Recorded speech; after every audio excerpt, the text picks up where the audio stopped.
زاده 11 جولای 1971 از نیوجرسی. بیشتر آثار این نویسنده در قالب داستان کوتاهه. نثر زاده و روون این داستان‌ها باعث شده مخاطب بتونه ارتباط بیشتری با اونا برقرار کنه.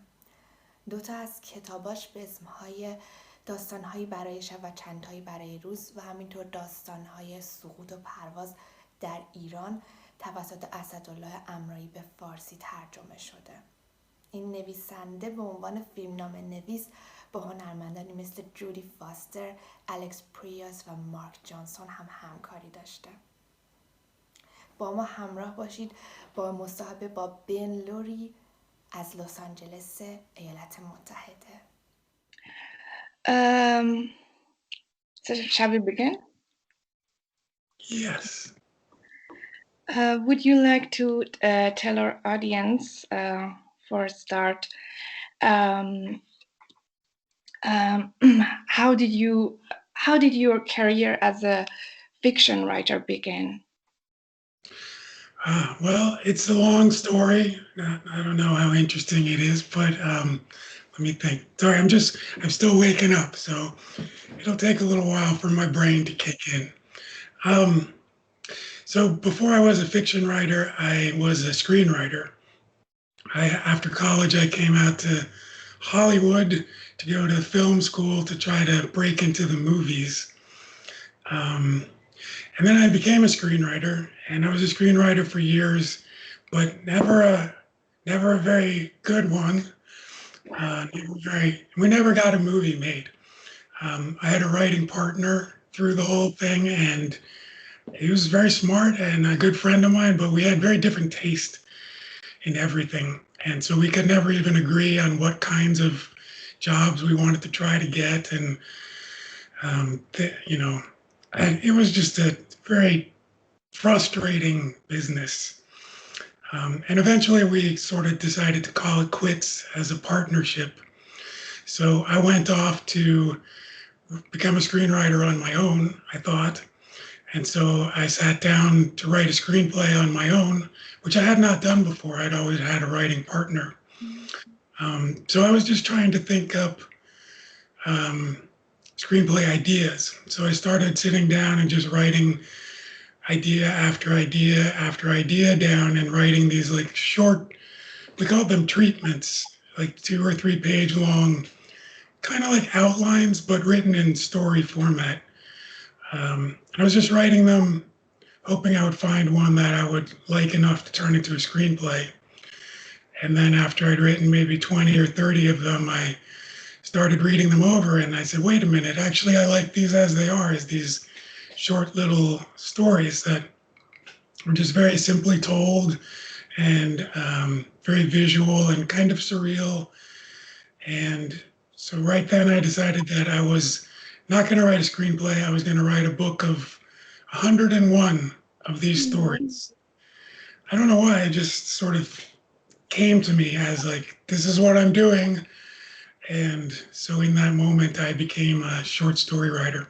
After I had already been writing these stories for, months. So it was purely accidental.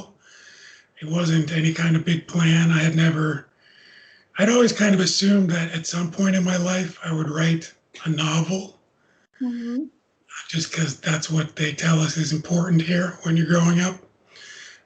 But I never thought about writing short stories.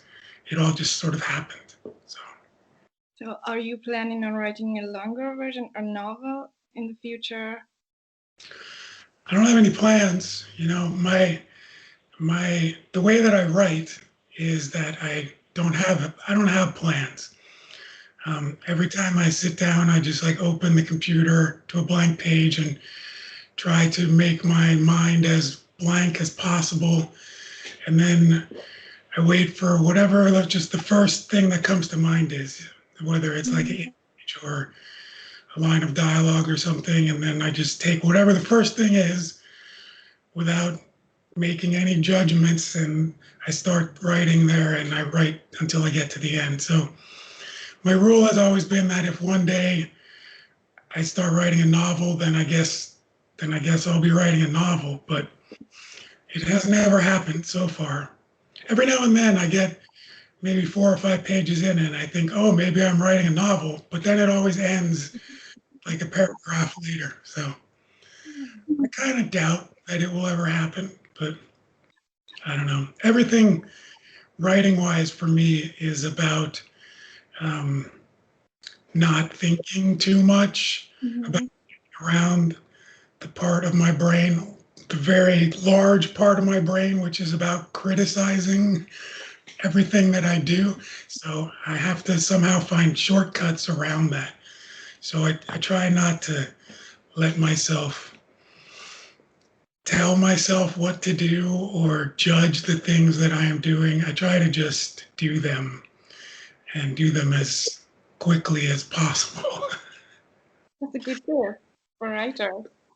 Yeah, it works as long as you're not trying to write a novel. I think it would be hard to write a novel that way. I think you probably have to do a lot more planning and outlining it. I don't know what it's into it, but So based on your experience as a screenwriter, what is, in your opinion, the difference between writing a fiction and screenwriting? well, I think it depends on what kind of fiction you're writing, obviously, and also what kind of screenplays you were writing. So for me, I mean, the main difference, well, there are a lot of similarities, first of all, and I definitely learned a lot from screenwriting that directly applies, you know. So from screenwriting, you learn to always think visually, always think in terms of what you're seeing, what you're trying to make the reader see step by step. And also, which is related to always think in dramatic terms, what is actually happening in the story. For me, the big difference between writing screenplays and writing stories is that in screenplays, you have to show everything. You have to show everything that happens. You have to get all the backstory, all the exposition out by somehow showing it or have people say it to each other. Whereas when you write a story, you can condense, you can give little summary paragraphs linking things together. You can cut out the boring stuff. It's great for me because I get bored really easily. And the other big thing is I can be funny at the same time as being serious, which is very hard to do in a screenplay. But I like being able to take sort of goofy premises, funny ideas, silly ideas, and then treat them seriously, and be able to kind of go back and forth between taking the story seriously and also kind of making fun of it at the same time, which I guess you can do in a screenplay, but it's much harder. And then screenplays also tend to always be about people arguing with each other, which I just hate. I just hate writing scenes where people are yelling at each other, and that's so much of what screenwriting So is. dramatic. What's that? It should be so dramatic. Yes. Yeah. I don't really like arguments. So yeah, so writing stories gets me out of all the things that I don't like about screenwriting. And then the last thing really is that writing a 4 or 5 page story allows you to explore ideas, try different things. Whereas when you write a screenplay, that's like a year of your life. And, you spend a year of your life working on a screenplay, and then when you're done, it's bad. That's just like, it's not just heartbreaking and frustrating, but also that was like a year of your life that you're not getting back. Whereas while I will spend years polishing and rewriting a story if I like it, I can sit down and write a draft of a story in, a half an hour and then get a sense of whether it's something that I like and want to pursue or not. So I can write a lot more bad stories that no one ever has to know about or see, and find the ones that I want to concentrate on. Whereas with screenplays, if you sell them anyway, you're just locked into it for a really long time. It's really just night and day in a lot of ways. I love writing short stories in a way that I never even really enjoyed writing screenplays. Like it was just no fun at all. Whereas writing short stories is delightful. Yeah. So. Reading your stories, I've come across this. The way you have with words is so fluent and easy to read. So why is that? Is it deliberate? Is it deliberate or? In a way, I mean, I think as I lose the ability to speak, early on I decided that I was going to write my stories and just tell them the way I would tell them if I was sitting somewhere telling someone the story. So I decided to not pretend to be someone else and not try to adopt a different style of speaking in my written voice, and just to be who I am. So I just am someone who speaks as little as possible, and I try to be as clear as possible and say as few words as I can all the time. So that's how I write the stories. It's not that people always ask me how I simplify them, how I cut them down, and I'm writing as much as I can. As long as I can write them. Like I don't know what else I would add. I'm never shortening them. I'm never trying to make them shorter. That's just how I speak and how I write, I think. That's who you are. So it seems that your stories, despite being short, they have very unpredictable plots. So what is your opinion on that?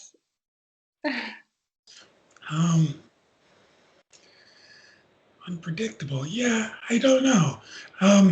You always go for that, or it just comes?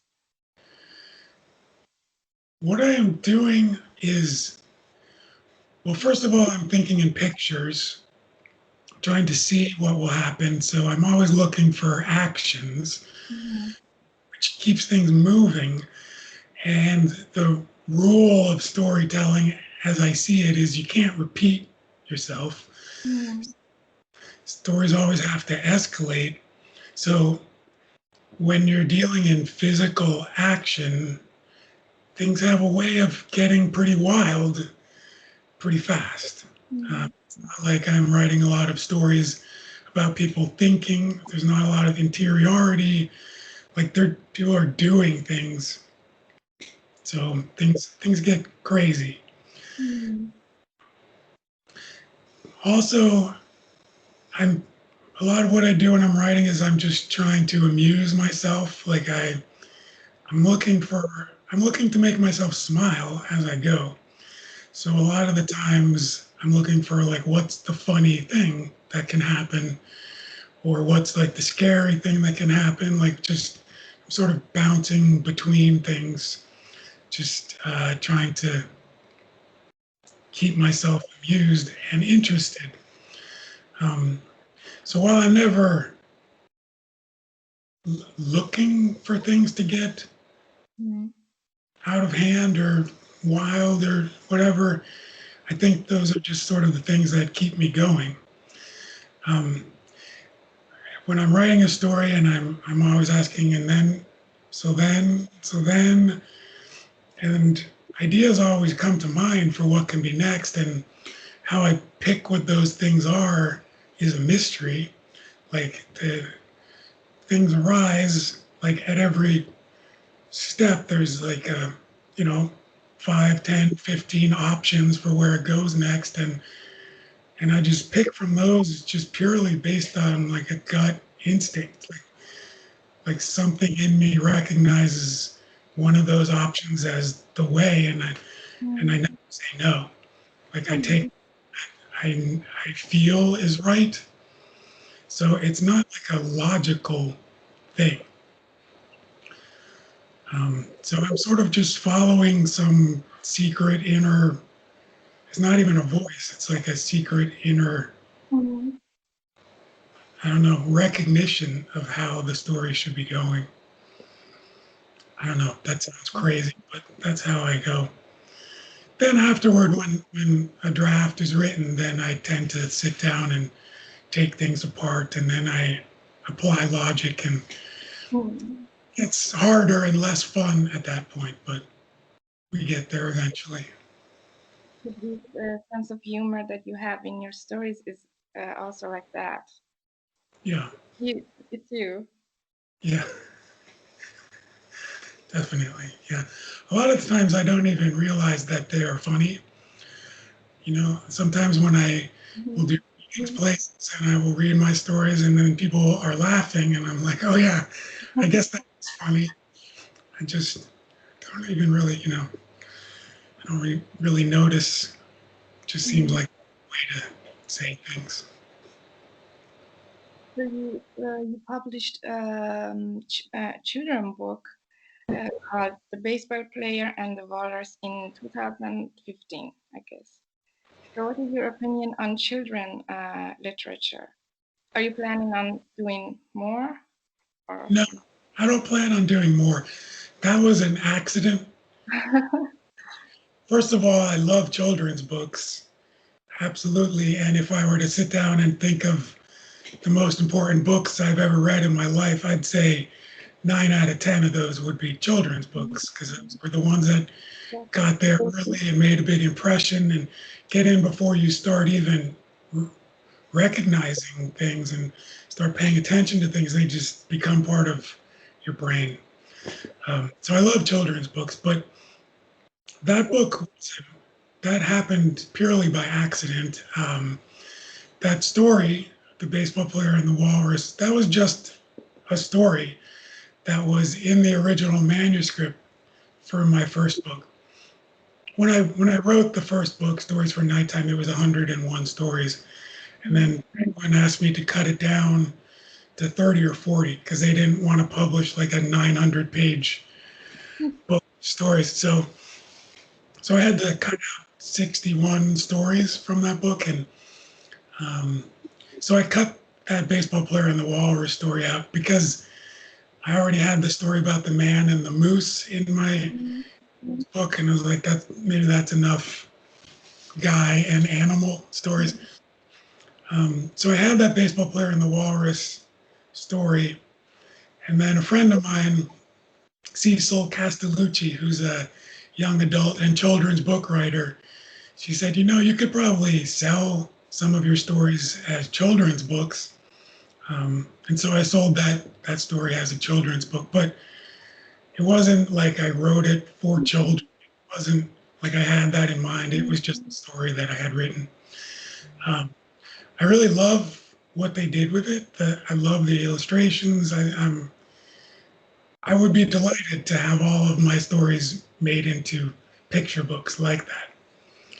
But the process of publishing a children's book is really long and arduous, and the editorial oversight and input is really hands-on. There are a lot of very strict rules about what you can and can't do, what you can and can't say. Like way more. When I write a story, a normal story, like I just write it and then I send it somewhere and they publish it. That's it.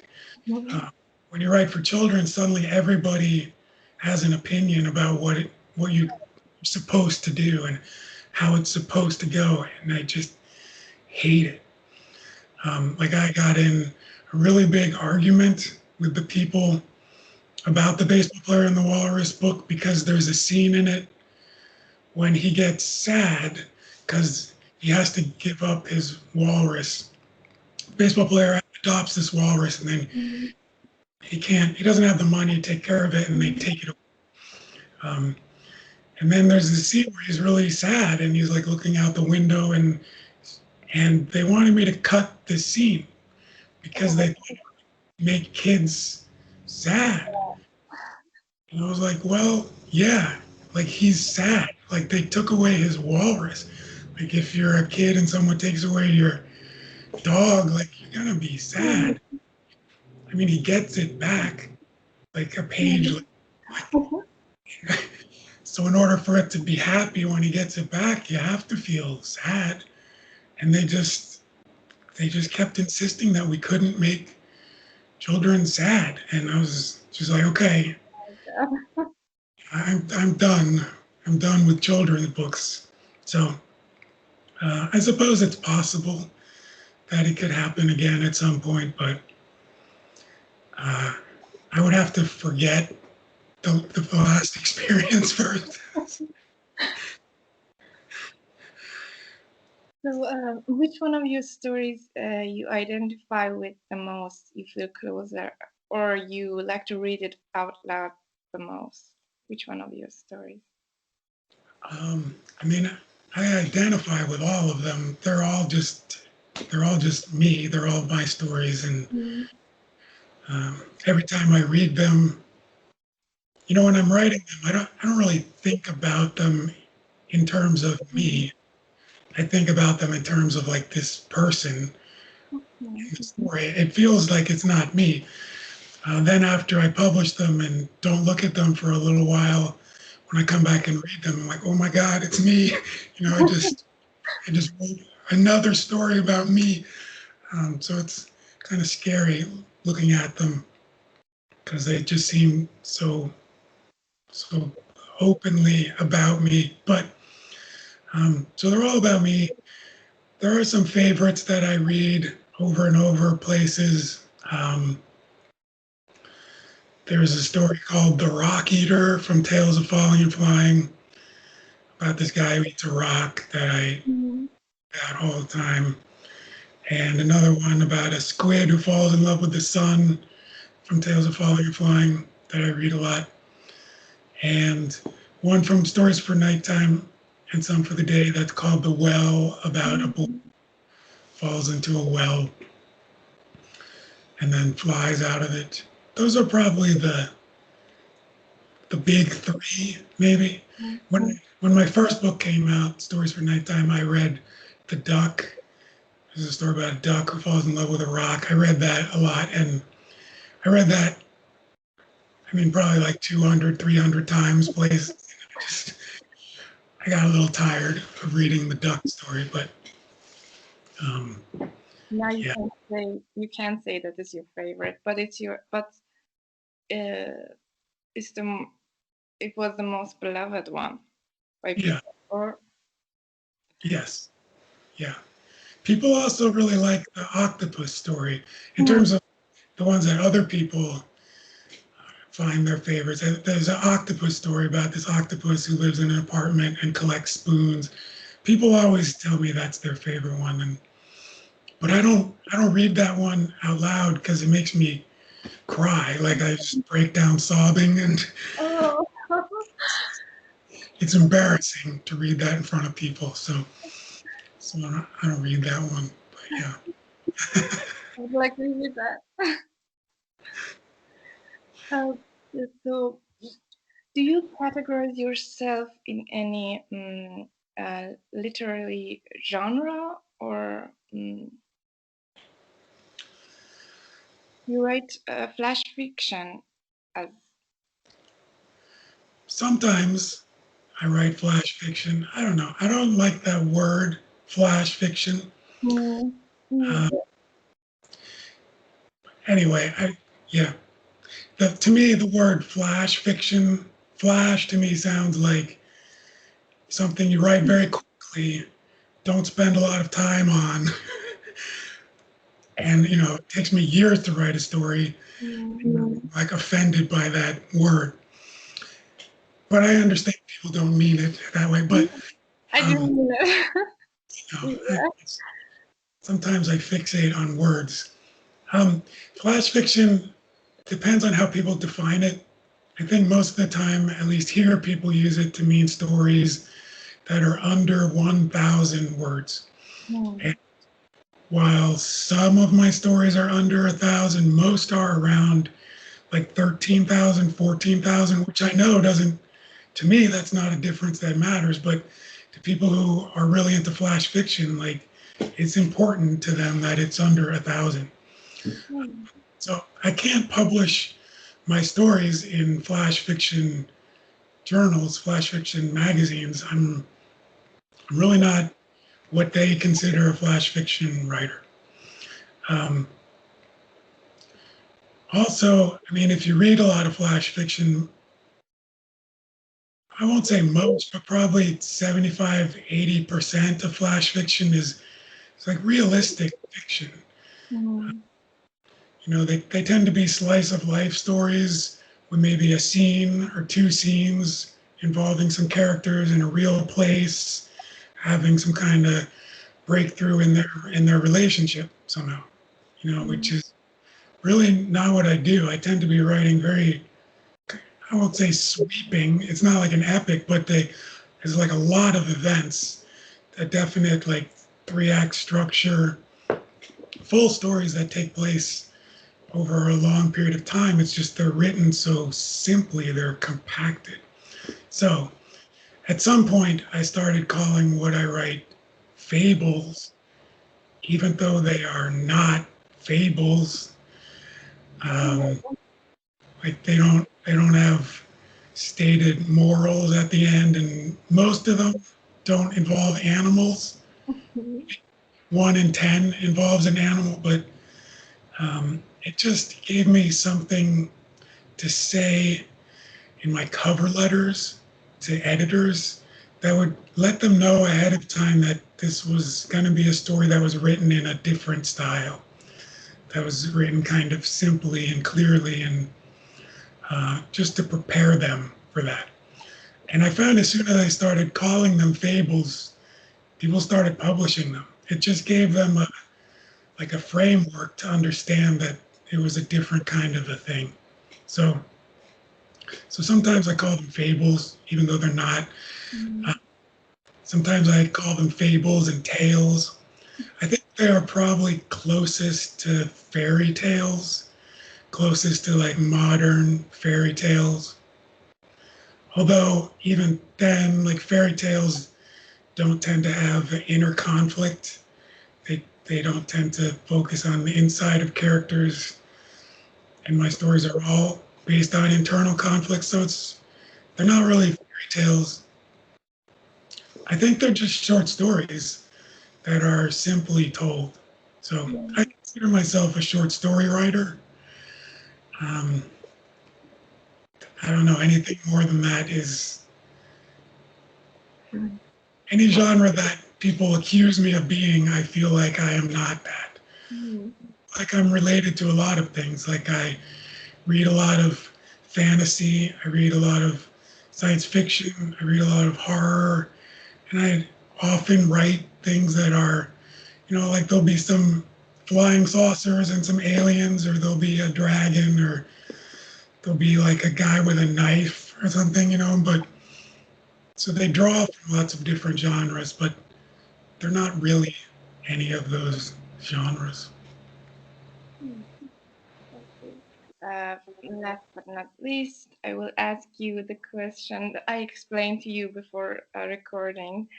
So I want to ask you, what is your favorite canned food?